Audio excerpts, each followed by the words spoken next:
আল্লাহ তাআলা কোরআনের বিভিন্ন জায়গাতে নবীজির চরিত্র নিয়ে আলোচনা করেছেন, নবীজির আখলাক নিয়ে আলোচনা করেছেন, নবীজির শারীরিক গঠন প্রণালী নিয়ে আলোচনা করেছেন, নবীজির লেনদেন নিয়ে আলোচনা করেছেন, নবীজির শৈশব নিয়ে আলোচনা করেছেন, নবীজির যৌবনকাল নিয়ে আলোচনা করেছেন, নবীজির শেষ সময়টুকুকে নিয়ে আল্লাহ তাআলা আলোচনা করেছেন।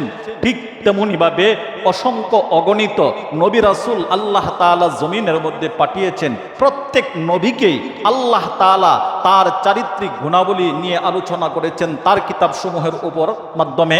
কিন্তু সমস্ত আম্বিয়া কেরামগণের মধ্যে 1,24,000 মতান্তরে 2,24,000 নবী রাসূল আল্লাহ তাআলা জমিনে পাঠাইছেন।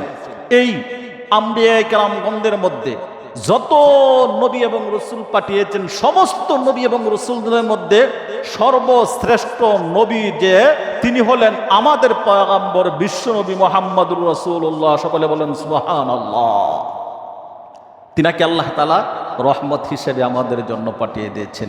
অনেক মানুষ তো আমাদের এই নবীজির উম্মত হওয়ার জন্য দাবি করেছেন, অনেক মানুষ এই নবীজির উম্মত হওয়ার জন্য দাবি করেছেন। সেই নবীর উম্মত হওয়ার পরেও নবীর কদর বুঝতে পারলাম না। সেই নবীর পয়গম্বরের উম্মত হওয়ার পরে আজও আমি দিশেহারা, আজও আমি পথভ্রষ্ট, আজও আমি জাহান্নামমুখী, আজও আমি দিশেহারা হয়ে দুনিয়ার চাকচিক্যের পিছনে, দুনিয়ার মুহে ঘুরতেছি। ও বন্ধু, মনে রাখবেন, মনে রাখবেন একটা কথা পরিষ্কার, আপনার বাবা, আপনার দাদা, আপনার পূর্বপুরুষ, আমার পূর্বপুরুষ, অতীতে যারা এই পৃথিবীতে এসেছিল তারাও কিন্তু অনেক স্বপ্ন আর জল্পনা কল্পনা ছিল যে আমিও তো আরো 500 বছর 100 বছর দুনিয়াতে বাঁচবো। কিন্তু কেউ তো আর বাঁচতে পারে না, কেউ তো আর থাকতে পারে নাই, সকলকেই চলে যেতে হয়েছে। কারণ কেন? এটা থাকার জায়গা নয়। আল্লাহ তাআলা এই সময়টুকু কিছু সময়ের জন্য আপনাকে একজন বাহক হিসাবে এই জমিনের মধ্যে পাঠাইলেন। কিছু সময় এই জমিন অবতীর্ণ করে আখিরাতের সামান তৈরি করার জন্য মালিক এই জমিনের মধ্যে আপনাকে আমাকে পাঠাইলেন। ঠিক তেমনি ভাবে আপনার আব্বা, আপনার আম্মা, আমার আব্বা, আমার আম্মা, আমার দাদা, আমার দাদি, আমার পূর্বপুরুষ যারা ছিল, এসেছিল, তাদেরকেও আল্লাহ তাআলা এই অল্প সময় পরীক্ষার জন্য আখিরাতের সামান তৈরি করার জন্য পাঠাইলেন। এসে কেউ তো আর জমিনের মধ্যে থাকতে পারে নাই। আমি স্বপ্নে দেখি কিভাবে আরো 100 বছর হায়াত পাইব, 100 বছর বাঁচবো, আরো লম্বা একটি দীর্ঘ হায়াত পাবো, শেষ বয়সে হয়তো ইবাদত করে নিব, আমল করে নিব। না দোস্ত, এটা আপনার ধারণা, এই চিন্তা চেতনা সমস্তটাই আপনার আমার ভুল। এই দুনিয়াটা থাকার জায়গা নয়। আমাদের সঙ্গে সাথী সঙ্গী মানুষ ছিল, কত ভালো সুস্থ সুঠাম দেহ বসবাস করতেছে, একই সঙ্গে চলাফেরা, একই সঙ্গে উঠা বসা, একই জায়গায় লেনদেন, একই জায়গায় সবকিছু করলাম। অথচ আজকে তিনি কবরের বাড়ির মেহমান, আমি এখনো দুনিয়াতে আছি। মনে রাখবেন, ওই যে আপনি দুনিয়াতে আছেন, এই দুনিয়াতে টাকাটুকু আপনাকে আল্লাহ তাআলা বোনাস হিসেবে দান করেছেন। এটা বোনাস, বোনাস সময় অতিবাহিত করতেছেন। এটা নিয়ে দাম্ভিকতার অহংকার করা, এটা নিয়ে কল্পনা আর স্বপ্ন দেখার কোনো কিছুই এখানে নাই। স্বপ্ন দেখবো তো দেখবো কি, আমার পরজগৎ কিভাবে সুগম হয়, আমার পরজগৎ কিভাবে ভালো হয়, আমার আখিরাত কিভাবে সুন্দর হয়, আমি আখিরাতে কিভাবে আল্লাহ তাআলার গুসা থেকে পরিত্রাণ পেয়ে, মুক্তি পেয়ে জান্নাতের বাসিন্দার হইতে পারি। এটাই হবে আপনার আমার স্বপ্ন, এটাই হবে আপনার আমার কল্পনা, এটাই হবে আপনার আমার জল্পনা, এটাই হবে আপনার আমার দৈনন্দিনের কাজ। একটা মানুষ যদি একবার চিন্তা করে, আহারে আমি কোথায় ছিলাম, কোথায় আসছি, আবার কোথায় যাব। মানুষ পরিবর্তন হওয়ার জন্য 2, 5, 10 ঘন্টার ওয়াজের নসিহতের কোনো প্রয়োজন নেই। একটা মানুষ নিজেকে পরিশুদ্ধ করার জন্য লং টাইম কোনো আলোচনা শুনে তাকে পরিবর্তন করার কোনো প্রয়োজন নেই। মাত্র 3টি কথা, মাত্র 3টি কথা যদি তার হৃদয়ের মধ্যে বসাইতে পারে, 1 নাম্বার হলো আমি কোথায়, বলেন বলেন, আমি কোথায় ছিলাম, আমি কোথায় ছিলাম, আমি কি ছিলাম, আমি কোথায় ছিলাম। 2 নাম্বার হলো আমি কোথায় আসছি। 3 নাম্বার হলো আমি কোথায় যাব, আমার শেষ ঠিকানা কোথায়। 1 নাম্বার আমি কোথায় ছিলাম। এই জায়গায় যদি আমি একটু চিন্তা করি গভীরভাবে, তাহলে তো আল্লাহকে চিনতে আর কোনো কিছুর প্রয়োজন আছে কি? আমার তো মনে হয় না। আল্লাহকে জানতে, চিনতে, বুঝতে, আল্লাহকে মানতে, আল্লাহর ইবাদত করতে নিজের মনকে আল্লাহর দিকে ধাবিত করতে, আর অতিরিক্ত তো কোনো কিছুর প্রয়োজন হয় না। আমি কোথায় ছিলাম, আমার অস্তিত্ব কি ছিল? না, আমি তো কিছুই ছিলাম না, আমি তো একটা সময় কিছুই ছিলাম না। তো আল্লাহ তাআলা আমাকে জমিনে পাঠাইলেন কিসের মাধ্যমে? আম্মা আব্বার মাধ্যমে। তো আম্মা আব্বার মাধ্যমে আল্লাহ তাআলা আপনাকে আমাকে এই জমিনে পাঠাইলেন। তো কিভাবে পাঠাইলেন? আল্লাহ বলেন, বান্দা তুমি ছিলা এক ফোঁটা নাপাক অপবিত্র পানি, যেই পানির কথা অন্য মানুষ মুখের মধ্যে নিতে পর্যন্ত লজ্জাবোধ মনে করে, ঘৃণা মনে করে। এমনকি এই পানির ফোঁটাটুকু যদি অন্য কোনো একটি কাপড়ের মধ্যে ভরে, লাগার সঙ্গে সঙ্গেই সেই কাপড়টা যতক্ষণ পর্যন্ত পবিত্রতার জন্য পরিষ্কার না করবে, দৌত না করবে, ততক্ষণ পর্যন্ত এই কাপড়টাই পাক হয় না। আল্লাহ তাআলা বলেন, বান্দা তুমি তোমার জন্মের ইতিহাসের দিকে তাকাও, জন্মের ইতিহাসের দিকে তাকাও। তুমি তো ছিলা এক ফোঁটা নাপাক অপবিত্র পানি। কেন আজকে সম্পদ পেয়ে তোমার বাহাদুরি? কেন তুমি টাকা পেয়ে আজকে অহংকার? কেন তোমার বংশমর্যাদার গোষ্ঠীর বলে তুমি ক্ষমতা দেখাও? কেন তুমি আজকে আমি আল্লাহর ইবাদত থেকে বিমুখ হয়ে যাও? দেখো তাকায়া, আমি আল্লাহ তোমাকে সেই নাপাক থেকে তোমাকে পবিত্রতা দান করেছি। আমি আল্লাহ তোমাকে অপবিত্র থেকে পবিত্রতা দান করেছি। তাহলে আমার ইবাদত করতে তোমার বাধা কোথায়? এ জায়গায় একবার একটু গভীরভাবে চিন্তা ফিকির করে দেখেন যে আমার অস্তিত্ব কি ছিল? না, আমার অস্তিত্ব বলতে কোনো কিছুই ছিল না। আল্লাহ তাআলা আমাকে জমিনের মধ্যে পাঠাইলেন কিসের মাধ্যমে? আম্মা এবং আব্বার মাধ্যমে। তাও আবার কি নাপাক অপবিত্র পানির মাধ্যমে। ওই পেটের ভিতরে, মায়ের পেটের ভিতরে, মায়ের রেহমার ভিতরে, পেটের ভিতরে আল্লাহ তাআলা সুরক্ষিত অবস্থায়, অক্ষত অবস্থায় আল্লাহ তাআলা এই কথাগুলো বান্দাকে স্মরণ করায়া লক্ষ্য করে বলেন, ও আদম সন্তান, তুমি যে আজকে বাহাদুরি দেখাও, আমার জমিনের মধ্যে থেকে আমার আলো বাতাসকে, আমার অক্সিজেন গ্রহণ করে এই জমিনের মধ্যে আমার নাফরমানি করো, আমার বিরোধিতা করো, আমি আল্লাহ বিরোধিতা করো, আমি আল্লাহর সঙ্গে তুমি নাফরমানি করো। ও বান্দা, একবার তুমি ভেবেছো কি, চিন্তা করে দেখেছো কি, তুমি কি ছিলা, তুমি কোথায় ছিলা, কিভাবে বড় হয়েছো, কিভাবে জমিনের মধ্যে পদার্পণ করেছো? আল্লাহ তাআলা এই কথাগুলো স্মরণ করে বলেন, বান্দা তুমি যখন মায়ের রেহেমের ভিতরে ছিলা, মায়ের পেটের ভিতরে ছিলা, কেউ সেখানে ছিল না, কেউ সেখানে ছিল না। তোমার কোনো নাম ছিল না, তোমার কোনো অস্তিত্ব ছিল না, তোমার কোনো কিছুই ছিল না। আমি আল্লাহ সুরক্ষিত অবস্থায়, অক্ষত অবস্থায় এই মায়ের পেটের ভিতরে আমি আল্লাহ 10 মাস 10 দিন তোমাকে ধারণ করেছি। সুবহানাল্লাহ।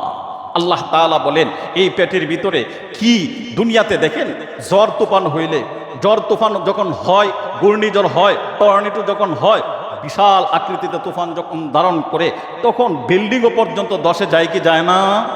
ঘর বাড়ি বিল্ডিং ধসে পড়ে যায় না? অনেক সময় তো পাহাড় ধসে পর্যন্ত পড়ে যায়, পাহাড়ও পর্যন্ত টিকে না। পৃথিবীর জন্য হাড্ডি, মানুষের হাড্ডি যেমন প্রয়োজন একটা মানুষকে দাঁড় করিয়ে রাখার জন্য, এই পৃথিবীটাকে টিকিয়ে রাখার জন্য আল্লাহ তাআলা বলেন, পাহাড়গুলো হইল হাড্ডির পরিমাণ, হাড় পাহাড়গুলো।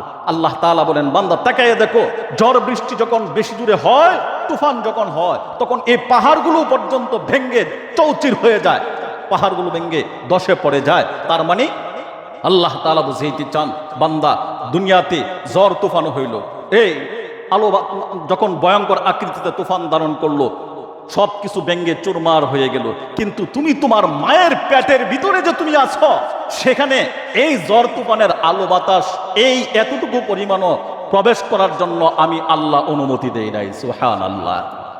দুনিয়া তছনছ হয়ে যাইতেছে, দুনিয়া সব কিছু বিলীন হয়ে যাইতেছে, কিন্তু মায়ের এই সামান্য আদাত পেটের মধ্যে আমি আল্লাহ তোমাকে রেখেছি, সেখানে দুনিয়ার কোনো আলো বাতাস অক্সিজেন কোনো কিছুই প্রবেশ করার অনুমতি নাই, ঝড় তুফান কোনো কিছুই প্রবেশ করে না, আমি আল্লাহ বন্ধ করে দিয়েছি সুরক্ষিত অবস্থায়। কারণ কেন?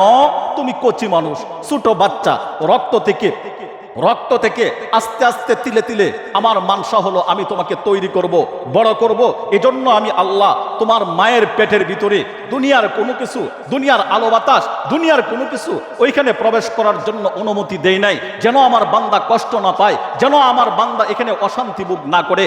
ও বান্দা, আমার ইবাদত করতে তোমার মন চায় না? একবার তাকায়া দেখো, আমি না কত মায়া করে, আমি না কত দয়া করে, আমি না কত মেহেরবানি করে আমি আল্লাহ তোমার মায়ের পেটের ভিতরে সুরক্ষিত অবস্থায় রেখেছি, যেখানে তোমার খাওয়ার কিছুই ছিল না, যেখানে তোমার ভক্ষণ করার জন্য কোনো বস্তু ছিল না, যেখানে তোমার পরিধান করার মতন কোনো আসবাবপত্র ছিল না, সেখানে তো আমি আল্লাহ কুদরতি মাধ্যমে, কুদরতি ফায়সালার মাধ্যমে আমি আল্লাহ সমস্ত কিছু তোমাকে দান করেছি।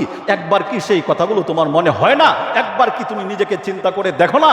তাকায়া দেখো, মায়ের পেটের ভিতরে 10 মাস 10 দিন ছিলা, কি খাইবা? খাওয়ার তো কোনো কিছু ছিল না। আল্লাহ তাআলা বলেন, হ্যাঁ, সেখানেও আমি পৃথিবীর কোনো আলো বাতাস অক্সিজেন কোনো কিছুই প্রবেশ করতে পারে না, অথচ এই জায়গার ভিতরেও আমি আল্লাহ তোমাকে খাবারের ব্যবস্থা করে দিয়েছি। কি খাবার খাইবা? বাহাদুরি দেখাইবা, নেতাগিরি দেখাইবা, মাস্তানি দেখাইবা, টাকার গরম, বংশের গরম, রক্তের গরম, আভিজাত্যের গরম? না বন্ধু, কিচ্ছুই না। একবার তাকাইয়া দেখেন, আল্লাহ বলেন, কিভাবে দেখাইবে তুই আমার জমিনে তাইকা?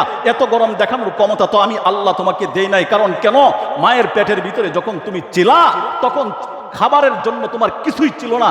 আমি আল্লাহ তোমার মায়ের মাসিক স্রাবকে আমি আল্লাহ বন্ধ করে দিয়েছি।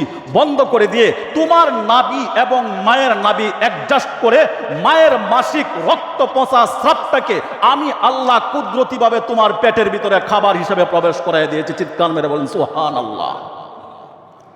আল্লাহ তাআলা বলেন, বান্দা, তাহলে তোমার বাহাদুরি কোথায়? কি কায়া বড় হইছ? কি কায়া তুমি বড় হইলা? তুমি তো নাপাক পচা খেয়ে বড় হইলা। আজকে বাহাদুরি, আজকে এত কিছু, আজকে ইবাদত করতে মন চায় না, তাই না? নামাজ পড়তে মন চায় না, তাই না? রোজা রাখতে মন চায় না, আল্লাহর কাছে মাথা নত করতে মন চায় না, অথচ আল্লাহ বলে, তাকাও, দেখো তোমার মায়ের পেটের ভিতরে আমি আল্লাহ তোমাকে কি অবস্থায় রেখেছিলাম। সেখান থেকে 10 মাস 10 দিন এইভাবে খাদ্য খেয়ে তিলে তিলে তিলে তিলে তুমি এক ফোঁটা পানি থেকে তোমার রক্ত হলো, রক্ত থেকে গুস্ত হলো, গুস্ত থেকে আমি আল্লাহ তোমার ভিতরে হাড্ডি দিলাম, হাড্ডি থেকে মানুষ হইলা, চোখ ফুটলো, কথা বলার মতন আল্লাহ তাআলা পরিস্থিতি তৈরি করলেন। আমি আল্লাহ দুনিয়াতে আগমন করার জন্য আমি তোমাকে পাঠাইয়া দিলাম, দুনিয়াতে তুমি আসলা। অনেক গল্প, অনেক কাহিনী এখানে আছে, কিন্তু বলার সময় নেই, শুধু এতটুকুই বলতেছি। ও মুসলমান ভাইয়েরা আমার, মানুষ যখন এই দুনিয়াতে পদার্পণ করলো, আগমন করলো, আসলো, আসার পরে তার কান্না ছাড়া কোনো কথা ছিল না, ব্যয় করা ছাড়া আর কোনো তার ভাষা ছিল না। পৃথিবীর কোনো মানুষ তার কথা বুঝবে না, পৃথিবীর কোনো মানুষ তার ভাষা বুঝবে না। আল্লাহ তাআলা বলেন, এ বান্দা, আমি তোমার এই ভাষা পৃথিবীর মানুষকে বোঝার মতন সাধ্য তখন দেই নাই, কিন্তু আমি আল্লাহ তোমার ভাষা বুঝেছি। তুমি কি বলতে চাও? কান্না করতেছো, এটা আমি আল্লাহ তখন বুঝে নিয়েছি। বুঝে আমি আল্লাহ সর্বপ্রথম যখন জমিনে আগমন করলা, আসার পরে তোমার কান্না ছাড়া কোনো কথা ছিল না। আমি আল্লাহ তোমার কান্নার উপর ভিত্তি করে আমি আল্লাহ তোমার খাবারের ব্যবস্থা করেছি। সেটা কিভাবে? আল্লাহ বলেন, মায়ের স্তনের দুধের মাধ্যমে। বলেন সুবহানাল্লাহ। মায়ের স্তনের দুধটা কেমন? একটা বাট বাজার থেকে ক্রয় করিয়া যখন আমরা আনি গরুর খাওয়ানোর জন্য, অথবা মানুষের বাচ্চাকে আলাদা ফিটার খাওয়ানোর জন্য যখন বাট ক্রয় করে আনি না, দেখবেন বাটের ছিদ্র থাকে কয়টা? কথা বলেন, বাটের ছিদ্র কয়টা? একটা। ছিদ্রটা কিন্তু বড় থাকে, যার কারণে বাচ্চা যখন চুষা দেয়, এটা সুই দিয়ে যদি আরেকটু বড় করে দেয় তাহলে আরো বড় হবে। চুষা দিলে তার অনেকটা পরিমাণ মুখের ভিতরে তার এই যে খাদ্যের প্রয়োজন, দুধ বলেন, পানি বলেন, যেটাই বলেন, সেটা প্রবেশ করে। আল্লাহ তাআলা বলেন, বান্দা, আমি আল্লাহ যদি এইভাবে তোমার মায়ের স্তনের মধ্যে একটা ছিদ্র দিতাম, তাহলে তুমি চুষা দিতা, টান দিতা, তোমার মায়ের স্তন থেকে দুধ বেশি পরিমাণে চলে আসতো। তোমার ছোট কণ্ঠ, কচি কণ্ঠ, এই কণ্ঠের মধ্যে বেশি পরিমাণে দুধ আসলে বিশুন লাইগা, বান লাইগা তুমি মরে যেতা। কিন্তু আমি আল্লাহ তাআলা তাফসীরের কিতাবের মধ্যে মুফাসসিরিনগণ বলেন, আল্লাহ তাআলা একটা নয়, আল্লাহ তাআলা 32টা ছিদ্র মায়ের স্তনের মধ্যে দান করেছে। বলেন সুবহানাল্লাহ। এটা আমার কথা নয়। হয়তো ভাববেন যে হুজুর এটা আপনি বলতেছেন বানায়া, আমার কথা নয়, এটাই কোরআনের কথা। আল্লাহ তাআলা বলতেছেন, একটা নয় বান্দা, 32টা ছিদ্র দান করেছি। কেন করেছি? আল্লাহ তাআলা বলেন, একটা ছিদ্র দিলে টান দিতা, দুধ বেশি চলে আসতো, খায়া তুমি বান লাগা, তোমার শ্বাস এখানেই বন্ধ হয়ে যেত। আল্লাহ বলেন, 32টা ছিদ্র, ছোট ছিদ্র আমি আল্লাহ দান করেছি। তুমি দুধ যখন মায়ের স্তন থেকে টান দেওয়ার পরে যেই পরিমাণ তোমার কণ্ঠের প্রয়োজন, এই পরিমাণে আমি আল্লাহ মায়ের স্তনের মাধ্যমে তোমার মুখের ভিতরে মায়ের দুধ প্রবেশ করাইয়া দিই। সুবহানাল্লাহ। যেন তোমার কোনো সমস্যা না হয়, আসলা এই জমিনের মধ্যে। আসার পরে তোমার কথা ছিল না, আমি আল্লাহ কথা বলার আগ পর্যন্ত তোমার খাবারের ব্যবস্থা করলাম মায়ের মাধ্যমে, পেটের ভিতরেও মায়ের শ্রাপ খাইয়া বড় হইলা, আর জমিনে আসার পরেও মায়ের দুধ খাইয়া বড় হইলা। বড় হইতে হইতে হইতে হইতে যখন তোমার কথা বলতে পারো, হাঁটতে পারো, চলতে পারো, এই সময়ও আমি আল্লাহ রাব্বুল আলামিন তোমার কোনো টাকা পয়সা দেই নাই, তোমার কোনো ধনসম্পদ নাই, তুমি অন্যজনের দ্বারস্থ হও, আরেকজনের কাছে 5 টাকার জন্য তোমার আব্বার পিছনে দৌড়াও, 10 টাকার জন্য তোমার আম্মার কাছে যে বলো দোকান থেকে মজা আনার জন্য, ঘর থেকে চাউল নিয়া ইত্যাদি যে কোনো আসবাবপত্র নিয়া তুমি তোমার এই ক্ষুধা নিবারণের জন্য, তোমার চাহিদা পূরণের জন্য অন্যের দ্বারস্থ হতে হয়। আল্লাহ তাআলা বলেন, বান্দা এইভাবে দ্বারস্থ হতে হতে হতে হতে তিলে তিলে আমি আল্লাহ তোমাকে বড় করলাম। একটা সময় আমি আল্লাহ তোমার বাবার মাধ্যমে, মায়ের মাধ্যমে, অথবা যে কোনোর মাধ্যমে আমি আল্লাহ জাগতিক কিছু ধন সম্পদ, দুনিয়ার জাগতিক কিছু সম্পদ আমি আল্লাহ দান করলাম।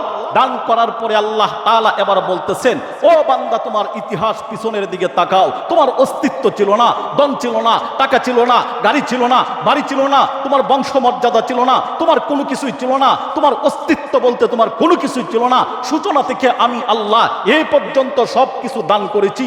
এবার বান্দা আমি আল্লাহ তোমার কাছ থেকে চাই মাত্র একটা জিনিস, আর সেটা হলো আমার গোলামি। এবার বলেন, আপনারা সমাজ সচেতন মানুষ, এতক্ষণ পর্যন্ত আমি যে কথাগুলো বললাম, এবার যে আল্লাহ তাআলা বলতেছেন ওয়াকিমুস সালাতা ওয়া আতুজ যাকাত, কোরআনের মধ্যে 82 জায়গায় আল্লাহ তাআলা বলেছেন নামাজ কায়েম করো, যাকাত প্রদান করো, নামাজ কায়েম করো, যাকাত প্রদান করো। আল্লাহ তাআলা বলেন, বান্দা নামাজ কায়েম করো, নামাজ প্রতিষ্ঠিত করো, নিজে পড়ো, নিজের পরিবারদেরকে পড়তে বলো, আহাল পরিবার পরিজন তাদেরকে নামাজের জন্য বলো, তোমার প্রতিবেশী যারা আছে তাদেরকেও তুমি নামাজের জন্য আহ্বান করো, বলো। এবার আপনারা সমাজ সচেতন মানুষ বলবেন, আল্লাহ যে এবার ইবাদতের জন্য, নামাজের জন্য আমাকে হুকুম করতেছেন, আমার কাছ থেকে শুধু নামাজটুকু চাইতেছেন, এই চাওয়াটুকু কি আল্লাহ তাআলা আমার কাছে বেইনসাফি করছেন? কথা বলেন, বেইনসাফি করছেন না ওনার এটা অধিকার আছে? চাওয়ার অধিকার আছে না? সাধারণত দুনিয়াতে দেখবেন, একটা মানুষ যখন একজনের বাড়িতে আরেকজনের কাজ করে বা একজনের উপকার করে দেয়, পরবর্তীতে এই উপকারের বিনিময় হইল সে যদি কোনো বিপদে পড়ে, তখন বিপদের সময় তার দ্বারস্থ হইতে পারে কি পারে না? তার সহযোগিতা চাইতে পারে না? অবশ্যই চাইতে পারে। আল্লাহ তাআলা তো অলিনল ক্ষমতার মালিক, তিনি তো সমস্ত রাজত্বের মালিক, সমস্ত ক্ষমতার মালিক। আল্লাহ তাআলা বলতেছেন, বান্দা এত কিছু আমি আল্লাহ তোমাকে দান করেছি, এবার আমি তোমার কাছ থেকে 2টা জিনিস, একটা হলো তোমার জান, আর একটা হলো তোমার মাল। কারণ কেন এই 2টা জিনিস কেন আল্লাহ চাইলেন? আল্লাহ চাইলে তো অন্য কিছু চাইতে পারতেন, কিন্তু জান এবং মাল 2টা কেন চাইলেন? এটার কারণ হইল, 1 নাম্বার, জান আল্লাহ চান এজন্যই, আল্লাহ বলেন, বান্দা তোমার জান ছিল না, তোমার প্রাণ ছিল না, আমি মায়ের পেট থেকে নিয়ে শুরু করে তোমাকে যাবতীয় সবকিছু, এই জান তৈরি হওয়ার জন্য যা কিছু লাগে আমি আল্লাহ সবকিছু দিয়েছি, সবকিছু করেছি। এজন্য এটা তোমার নয়, এটা আমি মালিকের দান। এজন্য আমি তোমার কাছ থেকে, আমি আল্লাহ তোমার জান চাই। 2 নাম্বার, মায়ের ঘর থেকে জন্ম নেওয়ার পরে তুমি অন্যের দ্বারস্থ ছিলা, 5 টাকার মজার জন্য তোমার আব্বার পিছনে পিছনে দৌড়াইতা, 1 টাকারও তুমি মালিক ছিল না। আমি আল্লাহ কোটি টাকার সম্পদ, যে যতটুকু পাইছেন ততটুকু সম্পদ আল্লাহ বলেন আমি দান করেছি। তার মানে এই সম্পদের মালিকও তুমি না, আমি আল্লাহ তোমাকে দিয়েছি। সুতরাং আমি আল্লাহ তোমার কাছ থেকে এই মাল চাই। তার মানে জানের মালিকও আমি না, মালের মালিকও আমি না। দিয়েছেন কে? কথা বলেন না কেন? দিয়েছেন কে? তাহলে চাইতে পারেন কি পারেন না? এই অধিকার আল্লাহ তাআলার আছে না নাই? আল্লাহ তাআলার যদি তাইকাই তাকে আল্লাহ তাআলা বলতেছেন জান এবং মাল, এই 2টা জিনিস আমি আল্লাহ তোমার কাছ থেকে চাই। এবার আমি আর আপনি, আমরা কতটুকু এই জান এবং মাল আল্লাহর রাস্তায় ব্যয় করতে পারতেছি?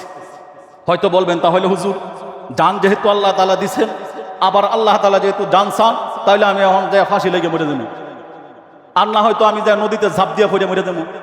আল্লাহ কি এটা চাইতেছেন? আল্লাহ তাআলা কি এটা চাইতেছেন? না, আল্লাহ তাআলা চাইতেছেন, মানে জান চাওয়ার মানে হলো এই, আল্লাহ বলেন, বান্দা আমি যে জান তোমাকে দিয়েছি, এটা যদি তুমি মরে গিয়ে দাও তাহলে তো আর হয় না। এই জানটা তোমার কাছেই থাকবে, কিন্তু জানটাকে ব্যবহার করবে আমার রাস্তায়। জানটাকে ব্যবহার করবে আমার রাস্তায়। যেমন নামাজ পড়তে গিয়া আপনার শারীরিক অঙ্গ প্রত্যঙ্গ বলেন কি এগুলো নাড়াচাড়া করতে হয় না? এগুলোর মোটামুটি একটা কষ্ট হয় না? আল্লাহ তাআলা বলেন এই কষ্টটাই আমি তোমার জানের কাছ থেকে চাই। এই জান নিয়ে কখনো তুমি দিনের কাজের জন্য তাবলিগের মধ্যে 3 দিন বা এক চিল্লার জন্য গাট্টি নিয়ে যখন বাহির হয়ে চলে গেলা, বলেন তো এই জান খাটলো কি কাটলো না? কাজে লাগছে কি লাগছে না? তাহলে আল্লাহ তাআলা বলেন এই জানটাকে তুমি খাটানো আমার ইবাদতের মাধ্যমে, এটাই হলো আমি আল্লাহ তোমার কাছ থেকে জান চাই। আর দ্বিতীয় কথা হলো মাল। আমি আল্লাহ যখন তোমার কাছ থেকে মাল চাই, মনে রাখবা এই মালের মালিক কিন্তু তুমি না, আমি আল্লাহ তোমাকে দিয়েছি। কত মানুষ তো তাকাইয়া দেখেন না, কোটি কোটি টাকার মালিক, লক্ষ টাকার মালিক হয়েছে, কিন্তু হঠাৎ করে দেখবেন ভালোই চলতেছিল, হঠাৎ করে বিবি অসুস্থ, ক্যান্সার হয়ে গেছে, অথবা বাচ্চা একটা অসুস্থ হয়ে গেছে, বা যে কোনো ফ্যামিলির পরিবারের কেউ একটা অসুস্থ হয়ে গেছে, হঠাৎ করে লাখ টাকা লক্ষ লক্ষ টাকা তার হাত থেকে বাইর হয়ে চলে যেতেছে। তার মানে এটা কেন যায়? এটা কেন যায়? যাওয়ার পিছনে কারণ আছে। আপনি যে মাল ব্যবহার করতেছেন এই মালের যাকাত দেন কি? এই মালের যাকাত দেন কি? এই মালের গরিবের হক দিতেছেন কি? না তো। এই মাল ব্যবহার করতেছি, আল্লাহ দিয়েছেন, মালের যাকাতের কোন নামগন্ধ নেই। মালের মধ্যে যে গরিবের হক আছে সেই গরিবের হক দেই নাই। এই মালের মধ্যে যে আল্লাহর ঘর মসজিদ আমার কাছে পায়, আল্লাহর নবীর বাগান মাদ্রাসা আমার কাছে পায়, কোরআন আমার কাছে পায়, কোরআনের খেদমতের জন্য, মাদ্রাসার খেদমতের জন্য, মসজিদের খেদমতের জন্য কখনোই তো আমি এই মাল থেকে দিতে আমার মন চায় না। আর দিতে গেলেও তখন হিসাব নিকাশ করে লক্ষ কোটি টাকার মালিক হওয়ার পরে চাঁদা চাইলে, ভাই মসজিদের টাইলস লাগানি লাগে অজুখানার জন্য, অথবা গেট করা লাগে এটার জন্য, আল্লাহর রাস্তে কিছু সহযোগিতা করেন। এখন এই লোক মালিক হইল কোটি টাকা, অথচ দেয় মাত্র 50 টাকা। আল্লাহ তাআলা বলেন না, সমস্যা নেই, তাও তোমার সাধ্য অনুযায়ী তোমার মন চাইছে 50 টাকা দিতে দাও, তাও তুমি মাহরুম হইও না, এটা থেকে বঞ্চিত হইও না, এটা থেকে মুখ ফিরাইয়ে নিও না। কারণ কেন? এই সম্পদ আমি আল্লাহ তোমাকে দিয়েছি, সম্পদ তোমার কবরের মধ্যে যাবে না। মারা যখন যাইবা, দেখেন তো দুনিয়ার জাগতিক সম্পদ থেকে আপনার আমার কি যাইতে পারে সাথে? বেশি থেকে বেশি, সর্বোচ্চ বেশি থেকে বেশি মাত্র 3.5 হাত বডির ডাকার জন্য একটা কাফনের কাপড়। আমার এই সম্পদ থেকে যাইলো কি মাত্র একটা কাফনের কাপড়।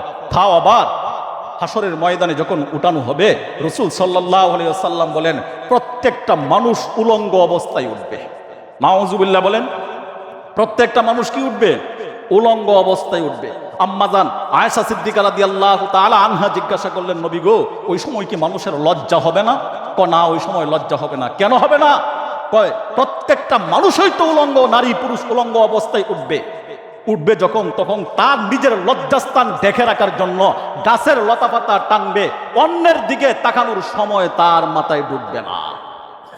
এজন্যই লজ্জা তার মধ্যে থাকবে না। তার মানে আল্লাহ তাআলা বুঝাইলেন, আল্লাহ তাআলা চাইলে হাসরের ময়দানে কাপড় পরিধান করে কি উঠাইতে পারতেন না? হ্যাঁ, উঠলে পরে কাপড় পরিধান হবে, সেটা ভিন্ন, কিন্তু উঠার সময় কি থাকবে না? কাপড় পরিধানে থাকবে না। আল্লাহ তাআলা বুঝায়, বান্দা যেই 60 বছর 70 বছর 100 বছর হায়াত দিয়া জমিনে পাঠাইছিলাম পরীক্ষার জন্য, যেই সম্পদ দিয়েছিলাম, যেই সম্পদের মুহে পড়ে লালসাই পড়ে তুমি দুনিয়ার পিছনে ইয়া দুনিয়া খালি দৌড়াইছ, দুনিয়ার আভিজাত্য করছ, টাকা পয়সা দিয়া বাড়ি গাড়ি নারী ইত্যাদি সব কিছু করছ, আমি আল্লাহ তোমাকে বুঝাইলাম এই কথাই, দেখো এটা ক্ষণস্থায়ী। এই সম্পদ নিয়ে এই জগতে আসার মতন কোনো অধিকার আমি আল্লাহ দেই নাই। তার মানে দুনিয়ার সম্পদ থেকে কাফনের কাপড় তাও কবর পর্যন্ত যাবে, কিন্তু কবর থেকে হাসরের ময়দানে ওঠার সময় কাফনের কাপড়টাও পর্যন্ত যাবে না, থাকবে না। মুসলমান ভাইয়েরা আমার, আমি যে কথাগুলো বলছিলাম আপনাদেরকে, আশা করি আপনারা বুঝতে পেরেছেন।